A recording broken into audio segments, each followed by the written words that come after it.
Cette fleur représente l'amour, on la retrouve dans énormément de jardins. Je vous explique comment l'entretenir et surtout comment la multiplier. Dans les rosiers, il en existe tellement que l'on s'y perd parfois, que ce soit des petites, des grandes fleurs. Vous pouvez vraiment trouver tout ce que vous voulez dans le commerce.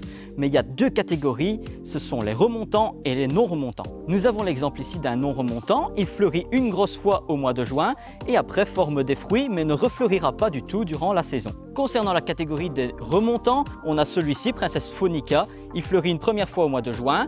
On coupe en dessous des fleurs qui sont fanées. Il va refaire de nouvelles pousses et de nouvelles fleurs vont apparaître 2 à 3 fois sur la saison. Et ce qui est sympa avec celui-ci, c'est qu'il change de couleur. Hier, il était jaune pêche et maintenant, il est de couleur rose. Pour l'entretien de vos rosiers, c'est pas compliqué. Un minimum d'entretien pour un maximum de résultats. Comme on peut le remarquer ici, les pétales tombent toutes seules. Il est inutile de laisser cette fleur. Par contre, ici, ce qui m'intéresse, c'est qu'on a une nouvelle pousse avec un nouveau bouton floral.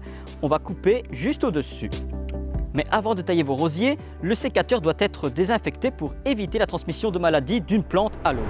Les rosiers ont terminé leur floraison et ils ont pompé énormément d'énergie dans le sol.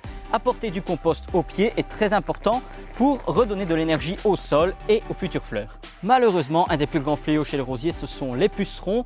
Les produits chimiques, mais également le savon noir fonctionnent, mais pas à 100%. Je préfère laisser faire la nature. Maintenant, passons au vif du sujet, on va multiplier nos rosiers. Et pour ce faire, on a deux options, le semis à partir de fleurs fanées ou une bouture à partir d'une tige. Mais la meilleure technique pour moi, c'est le bouturage. La méthode du semis se fait à partir des fruits, les cynorrhodons. Les graines peuvent être semées en février-mars, mais le problème c'est qu'elles ne donneront pas forcément la même fleur, la même couleur et le même parfum. Mais avec la bouture, je suis certain d'obtenir la même chose que le rosier sur lequel j'ai pris cette tige. Mais pour faire les boutures, je m'assure que le rosier ne soit pas en fleur, donc celui-ci, je n'y touche pas. Je vais passer à la découpe de la tige, mais pour ça, je vais choisir la tige la plus épaisse qui aura plus d'énergie et qui reprendra plus facilement. Je choisis cette tige, elle correspond à tous mes critères, elle est épaisse et fait 20 cm. Sur ma bouture, je vais couper en dessous d'un bourgeon à plat pour avoir de belles racines. Ensuite, on place le sécateur à côté de la bouture. Au niveau de la lame, ça fait 20 cm, on coupe à cet endroit. Je coupe toutes les feuilles, je ne garde que celle du dessus et je la coupe de moitié pour éviter la transpiration. Pour que les racines reprennent bien, je choisis du terreau avec beaucoup de sable pour éviter l'excès d'eau. Mais avant de la placer dans le pot, je la trempe dans un mélange d'eau et de saule. Le saule est une très bonne hormone de croissance.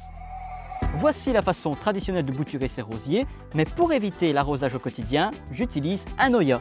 Dans un pot en terre cuite, je dispose une base de terreau dans le fond. Je place mon Oya, je remplis le contour et j'y place mes boutures. Et il ne reste plus qu'à remplir l'Oya.